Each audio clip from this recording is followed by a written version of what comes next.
Cristo, puedes al gigante hacer caer, y un toque del favor de ti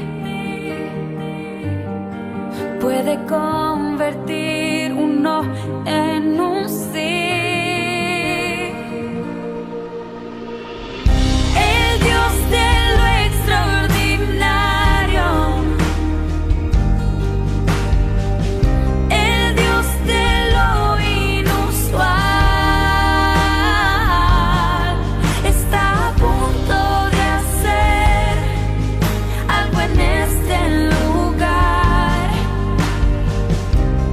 y mi corazón listo está.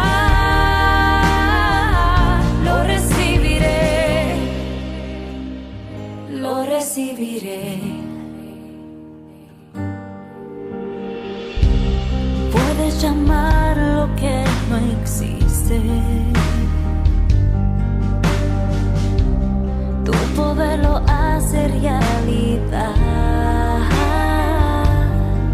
y tu plan es mejor, tu presencia se lleva el dolor, contigo todo es mejor.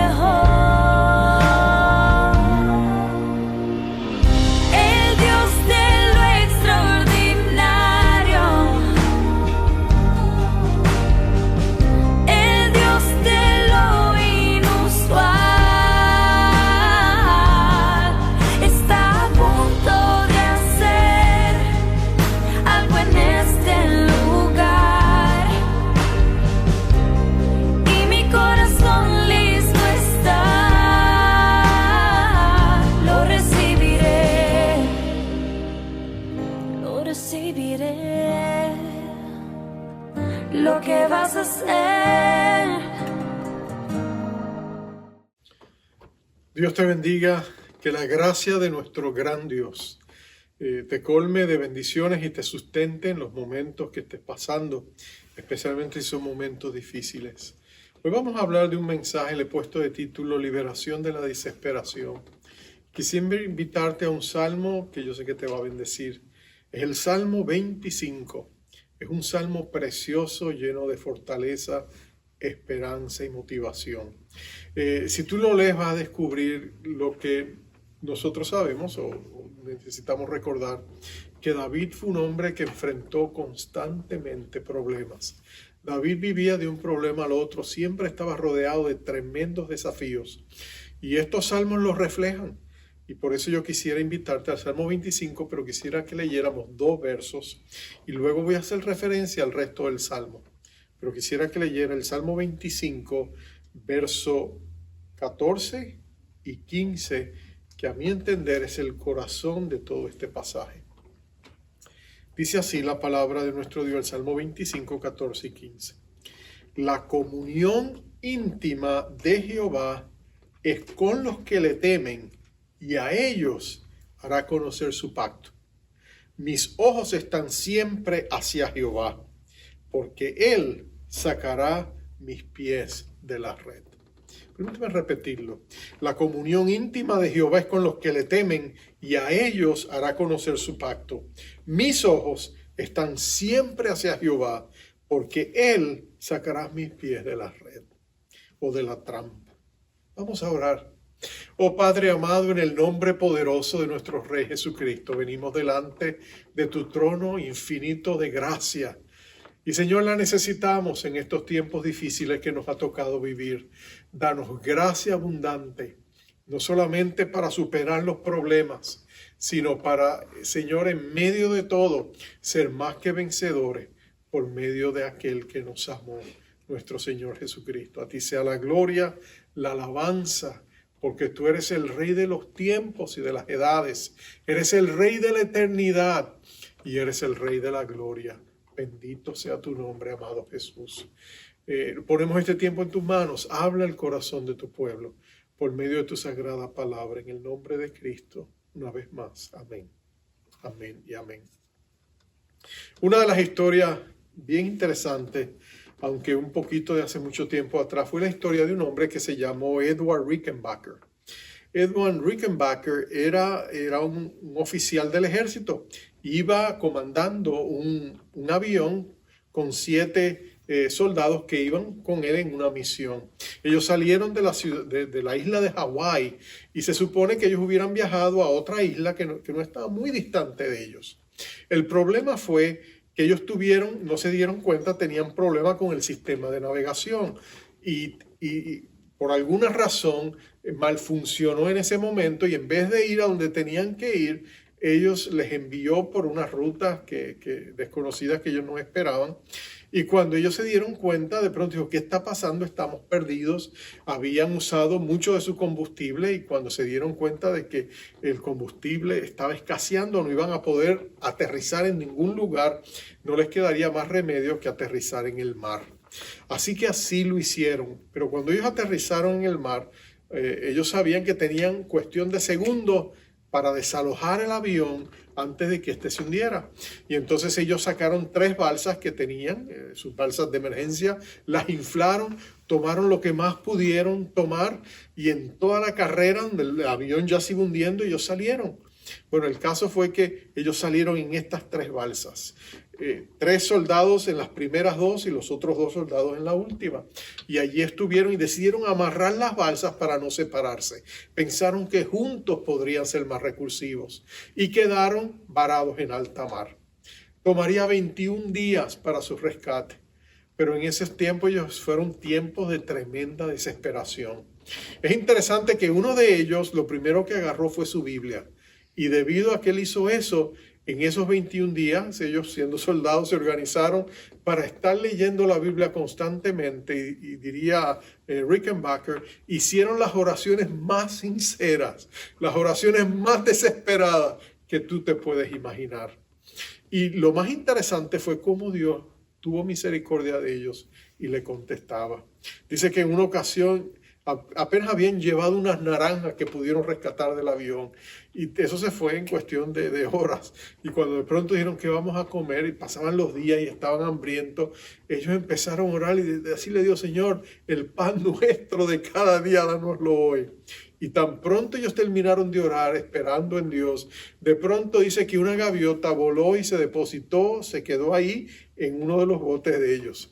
Y ellos la agarraron y la desplumaron, y más rápido que tú te imaginas, no la cocinaron, comieron y pudieron por lo menos encontrar fuerzas. No solamente eso, sus partes internas la usaron para usarla de carnada, y pescaron algunos peces y pudieron seguir comiendo durante ese tiempo. Cuando estaban sedientos, sabían que no podían tomar agua, ellos oraron y de pronto vino lluvias, vinieron sobre ellos, y ellos ponían sus ropas, empapaban las ropas para darse 2 sorbos de agua, apretar y exprimir 2 sorbos de agua por cada soldado por un día entero. Y así pudieron sobrevivir varios días. En el 13º día uno de ellos murió y tuvieron que enterrarlo en alta mar. Pero ellos siguieron persistiendo. De pronto empezaron a ver aviones que volaban. Y ellos dijeron, ¿qué vamos a hacer? Y tomaron la estrategia de desunirse para ver si por lo menos cubriendo más distancia entre las balsas, alguno los podría divisar. Y de pronto, uno de ellos, una de las balsas que tenía 3 soldados, terminó en una isla desierta donde serían rescatados más tarde. Los otros 2 fueron avistados por aviones y fueron rescatados. Pero te cuento esta historia de Eduardo Rickenbacker porque ese sentido de desesperación, ese sentido de aflicción, ese sentido de estar metido en un lío tan grande que no sabes cómo salir de él, eso es lo que David escribe en el Salmo 25. Y como te digo, en muchas de las situaciones en que él estuvo desesperado, y esta no es la excepción. De hecho, él está rodeado de enemigos. Esa es una de las razones por las que dice que necesita ayuda. Él dice que está rodeado de enemigos físicos y espirituales. Y tú puedes entender por qué. David era el rey de Israel. Si Israel era la lámpara del mundo, Dios la había puesto para que fuera la lámpara del mundo. Si tú sabes que los cañones enemigos estarían enfilados hacia alguien, sería el rey David y la nación de Israel. Y momentos de su vida, él sentía ese tremendo embate de las fuerzas enemigas. Él dice, estoy rodeado de enemigos, Señor, ten misericordia de mí. No permite que ellos se alegren de mi derrota. Pero David no solamente tenía enemigos internos, David luchaba consigo mismo. Él luchaba con la culpabilidad que sentía por sus pecados. Él a veces se sentía abrumado por las cosas que había hecho. Acuérdate, David había sido un hombre de guerra y un hombre que había derramado sangre y un hombre que había cometido errores, y a veces él sentía que la culpabilidad lo abrumaba, los enemigos espirituales de él lo condenaban y David se sentía abrumado. En dos momentos en este salmo, David va a hacer alusión a ello. En el verso 7 él va a decir, de los pecados de mi juventud y de mis rebeliones, no te acuerdes, Señor. Él mira atrás y él sabe que hay un pasado que él no puede cambiar, pero que se está convirtiendo en su más arduo verdugo. Y él dice, Señor, por favor, cubre esos pecados, apártalos de mí. Pero más luego en el verso 11 él dice, perdonarás también mi pecado que es grande. Tú ves cómo la culpabilidad, la vergüenza lo abruman. Pero eso no es el fin de todo. Además de eso, él se siente solo y afligido. En el verso 17, él dice, las angustias de mi corazón se han aumentado. Disculpa.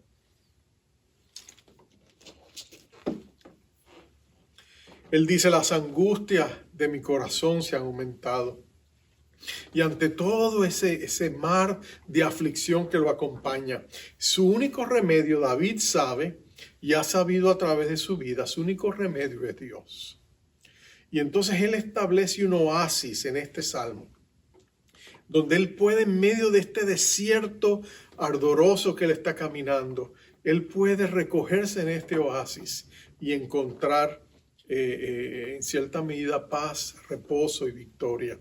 Y este oasis es el oasis de su intimidad con Dios. Es el oasis de la oración, es el oasis de buscar a Dios y pedirle ayuda. Es el oasis de la comunión. Comunión es intimidad, es amistad, es compañerismo con Dios. San Agustín solía decir, nos creaste para ti mismo y no encontramos descanso hasta que no encontramos nuestro descanso en ti. Y en realidad, cuando tú miras la Escritura, ese es el oasis. Cuando Dios creó al hombre, si tú y alguien ha dicho esto, si lees el libro de Génesis, tú ves el libro de Génesis que Dios habló a los mares y los mares produjeron pescados y peces según su género. Y después Dios habló a la tierra y la tierra produjo árboles y semillas conforme a su género. Pero cuando Dios fue a crear al hombre, Dios se habló a sí mismo y dijo, hagamos un hombre a nuestra imagen y semejanza. Por eso es que el hombre, cuando necesita encontrar su reposo en Dios, porque es en la presencia y en la comunión del Dios que lo creó, que Dios dispuso que nosotros encontráramos nuestra comunión. La pregunta entonces, ¿cómo lo hacemos? Y aquí es donde en el verso 14 y el verso 15 Dios nos ayuda. Lo primero que Dios dice es, la comunión íntima de Jehová es con los que le temen. La comunión íntima de Jehová es con los que le temen. El temor de Jehová. Tú sabes que Salomón hizo popular una frase que tomó de los labios de su padre. Y esa frase que siempre se la atribuimos a Salomón, pero que la aprendió de su padre, es la frase, el principio de la sabiduría es el temor de Jehová. ¿Y cómo sabemos que lo aprendió de su padre? Bueno, mira, aquí está escrito en el Salmo, en el verso 12, está inferible. Dice, ¿quién es el hombre que teme a Jehová? Él le enseñará el camino que ha de escoger.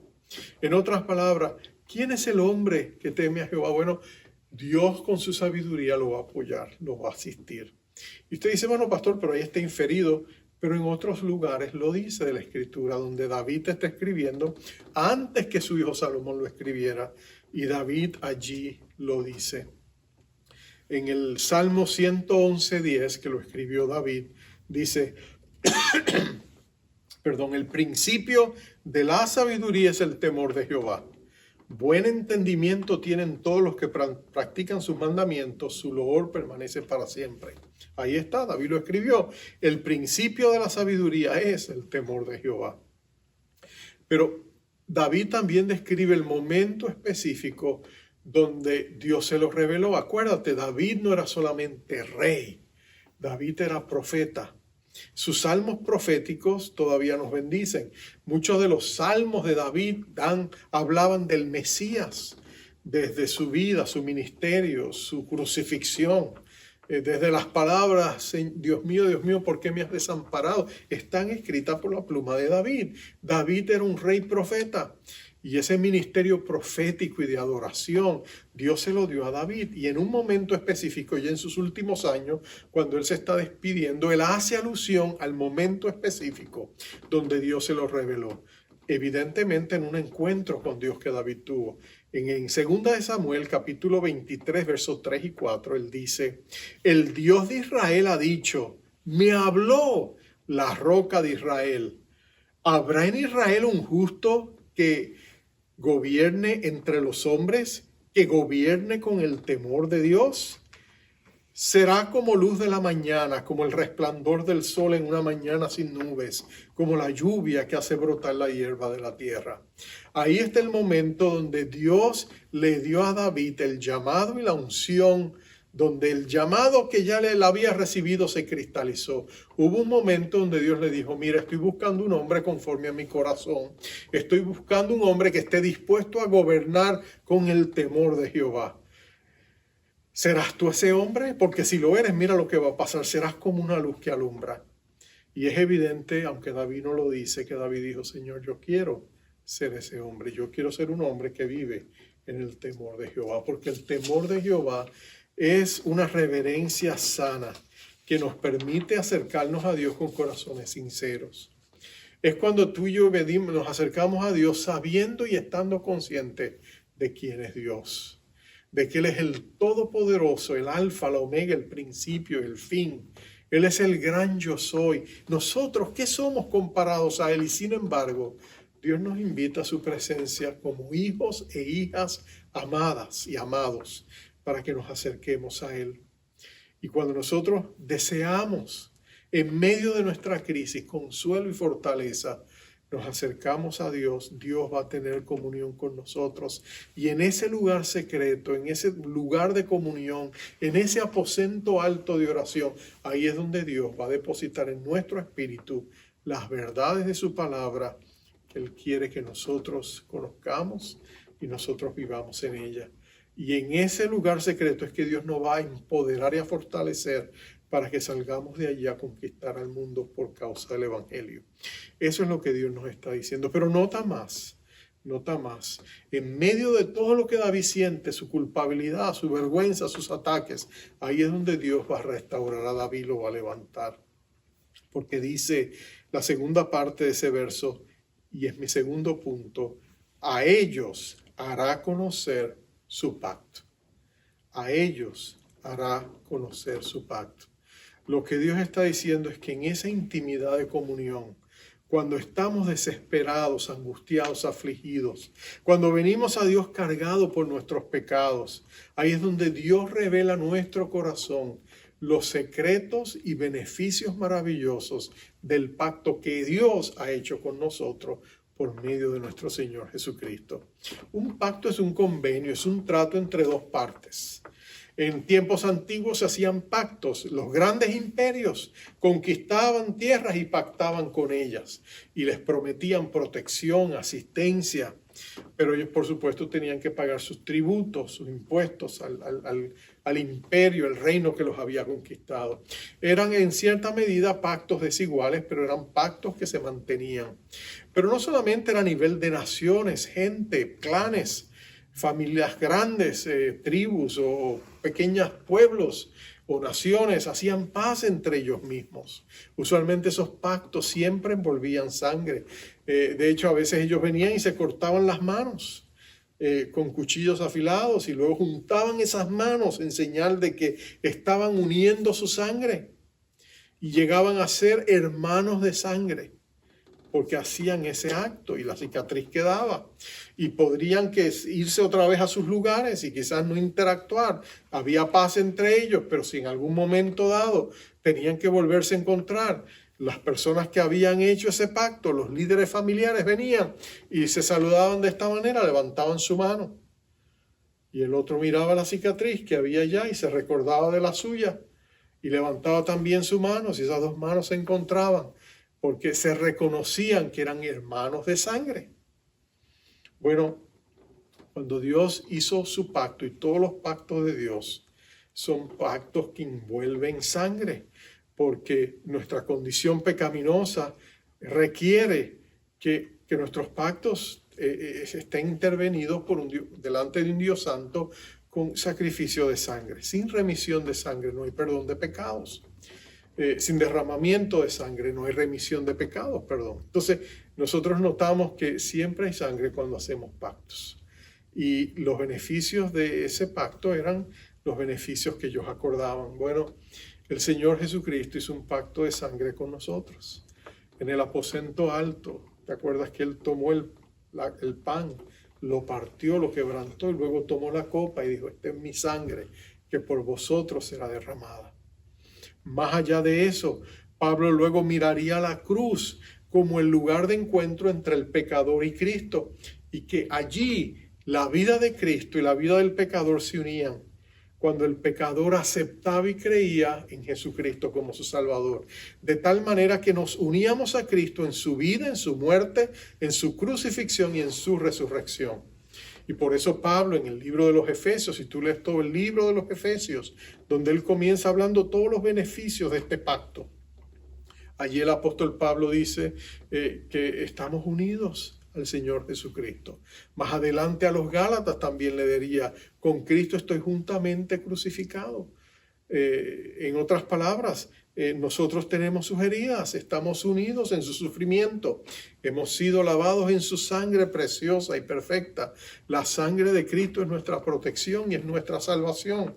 Estamos unidos con el Señor Jesucristo de una manera indisoluble, como el café y la leche después que se juntan, ¿no es cierto? Ya no se pueden separar. Pero mira esto, eso significa que cuando tú entras a ese lugar secreto porque estás cargado y afligido, porque estás temeroso, y tú vienes a ese trono y recuerdas las promesas de ese pacto, y tú levantas tus manos al cielo, esas manos están marcadas, porque la sangre de Cristo ha sido puesta, porque esa sangre nos ha lavado y nos ha santificado.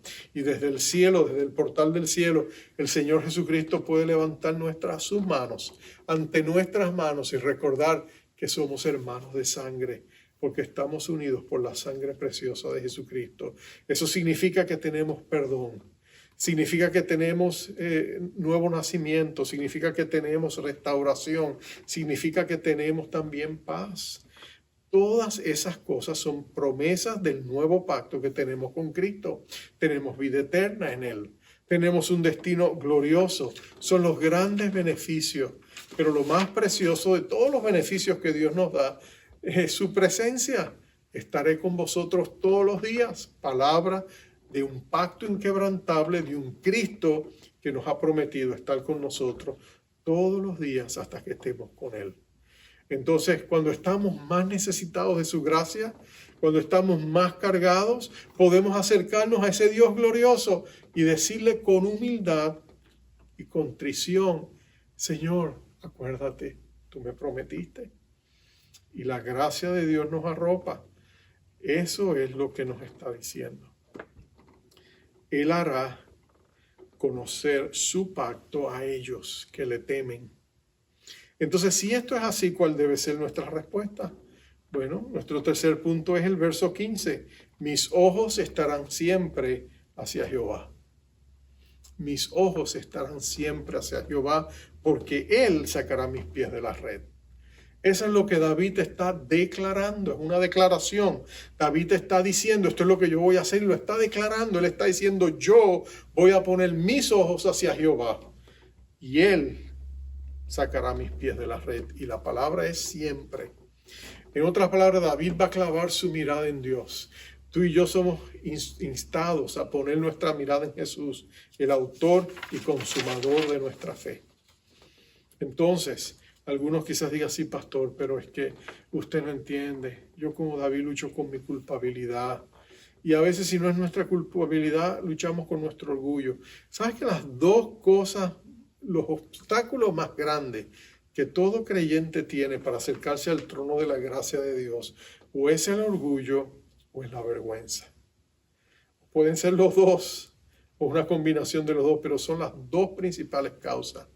Nosotros no vamos a Dios porque no lo necesitamos. Todo bien, las cosas van mejor que nunca. No tengo tiempo para orar. No, pero si todo está bien, ¿para qué orar? Gracias, Señor, y seguimos caminando. Todo está bien. Y hay cierta suficiencia en nosotros mismos. No, yo lo tengo bajo control.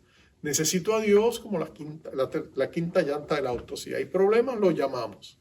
Mientras, no, Señor, tranquilo, sigue haciendo lo que estás haciendo. Yo estoy bien, no te preocupes por mí. Y seguimos haciendo nuestra vida. Y detrás de eso hay orgullo, un falso sentido de autosuficiencia. Ese es uno de los problemas. El otro problema es la vergüenza.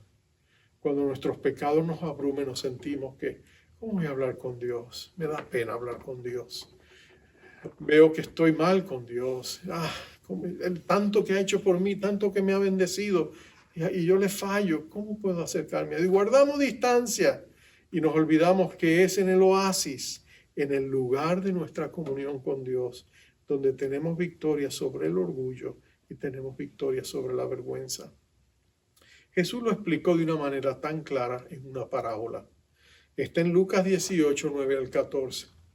Es la parábola de dos personas que fueron al templo a orar. Ellos fueron a buscar a Dios. En medio de un público, ellos tenían allí su oasis, su lugar secreto. Y fueron a encontrarse con Dios. El primero era un fariseo. Un fariseo, ellos se llamaban los separados. Eran profundamente religiosos. Y cuando este hombre empieza a orar, nota que Lucas va a decir, y él oraba consigo mismo. En otras palabras, la oración no iba muy lejos. No estaba hablándole a Dios, estaba hablándose a sí mismo.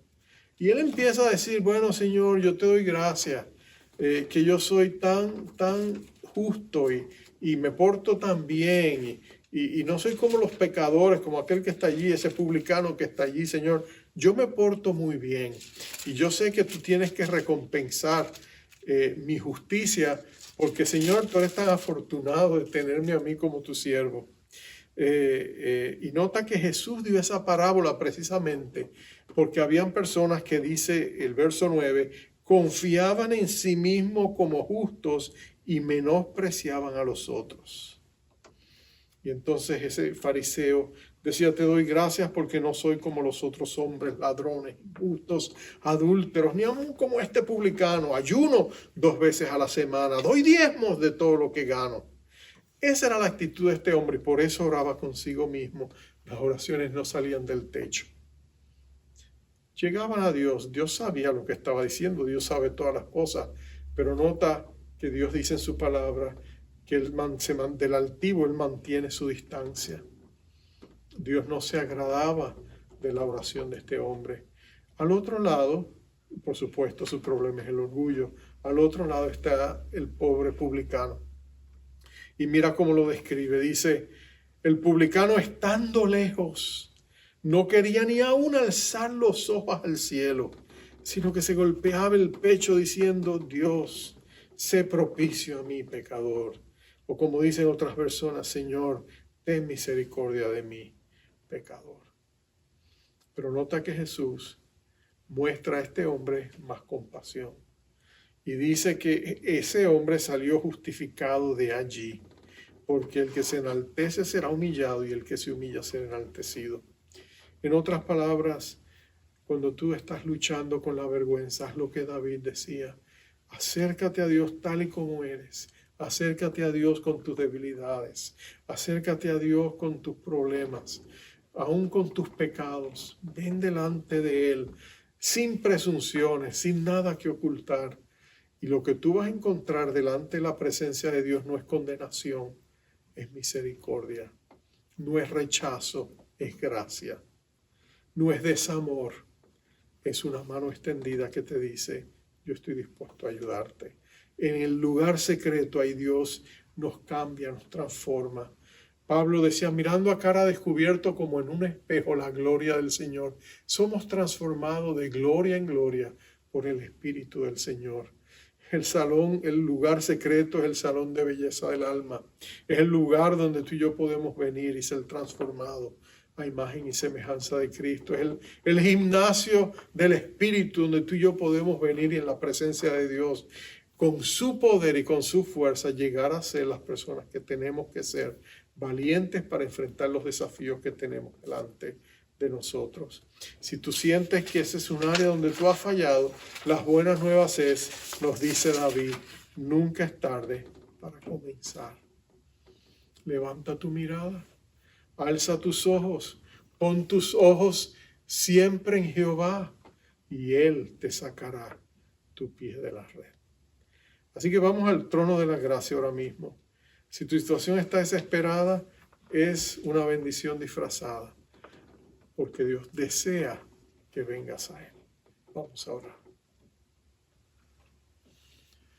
Padre amado, Señor bendito, te damos gracias que tu misericordia y tu gracia es tan infinita, tan abundante para tus hijos, Señor. El diablo constantemente nos acusa, nos presenta siempre el lado negativo de las cosas, nos quiere denigrar, desmerecer, desanimar. Quiere que soltemos la toalla, que te demos la espalda, que nos sintamos indignos, incapaces y que no merecemos estar en tu presencia. Pero Señor, eso no es lo que tú dices. Tú nos invitas y nos dices, venid a mí, estemos a cuenta. Y si aunque sus pecados sean rojos como el carmesí, yo los limpiaré, los haré más blancos que la nieve, más blancos que la blanca lana. Porque en tu trono hay misericordia, es un trono de gracia y nosotros la necesitamos en este día. Nos acercamos a ti buscando oportunidades, Señor, pero también con el deseo de que tú nos cambies, de que tú nos ayudes, de que tú tengas misericordia de nosotros y que nos ayudes a entender que la bendición más grande que tú nos has dado es tu presencia, que tus dones son preciosos, pero no se comparan al dador, que tus bendiciones son preciosas, pero no se comparan a la bendición de tener el privilegio de estar con el bendecidor. Y por eso en esta hora abrimos nuestros corazones y te pedimos, Señor, muéstranos y guíanos y ayúdanos. Perdónanos con la sangre preciosa de tu Hijo. Levantamos nuestras manos, te recordamos el pacto y estas manos que han sido lavadas por la sangre preciosa y pura de nuestro Señor Jesucristo. Y te damos gracias que tú recuerdas también tus heridas y nos miras a nosotros y nos bendices y declaras sobre nosotros palabras de aliento, de misericordia y de gracia. Y en esta mañana por fe las recibimos para nosotros y nuestras casas. En el nombre poderoso de Jesucristo. Amén, Señor, y amén. Me despido con esta bendición, pero antes de hacerlo te recuerdo, si no le has entregado tu corazón a Cristo, Cristo te ama y quiere bendecirte.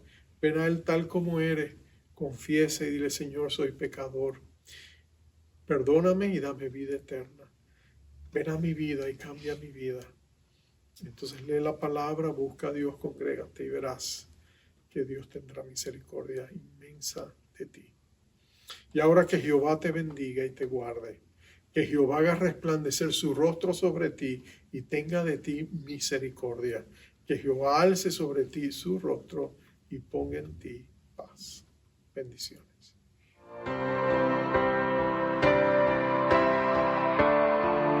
Sé que muchas veces te has sentido solo, y que te han faltado fuerzas para luchar. Pero recuerda, Dios está contigo. Dios está contigo. ¿Por qué te abates, alma mía? Y no esperas en el Señor. ¿Por qué agachas la mirada cuando el que está contigo es mayor. Alzaré mis ojos a los montes, ¿de dónde vendrá mi socorro sino de ti?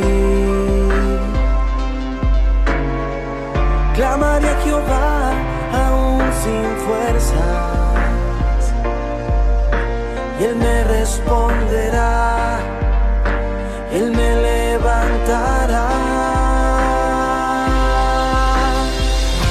Como las águilas he de volar, tú me levantarás en medio de tormenta y de tempestad. Me levantarás y de mis temores tú me librarás. Tú me levantarás atribulado en todo y angustiado, pero no desamparado, porque te abates, alma mía, y no esperas en el Señor, porque agachas la mirada cuando el que está contigo es mayor. Alzaré mis ojos a los montes, ¿de dónde vendrá mi socorro sino de ti? Clamaré a Jehová aún sin fuerzas, y Él me responderá, Él me levantará. Y como las águilas he de volar, me levantarás en medio de tormenta y de tempestad. Me levantarás y de mis temores tú me librarás. Me levantarás atribulado en todo y angustiado, pero no desamparado.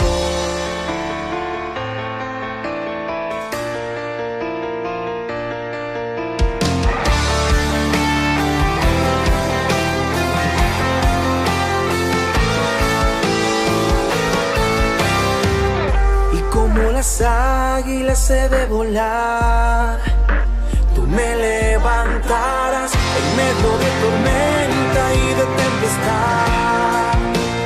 Me levantarás y de mis temores tú me librarás.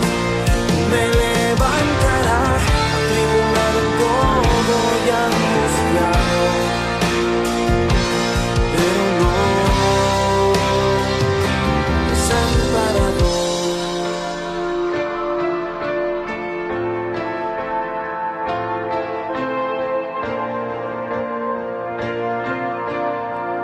Pues tú me levantarás, Señor.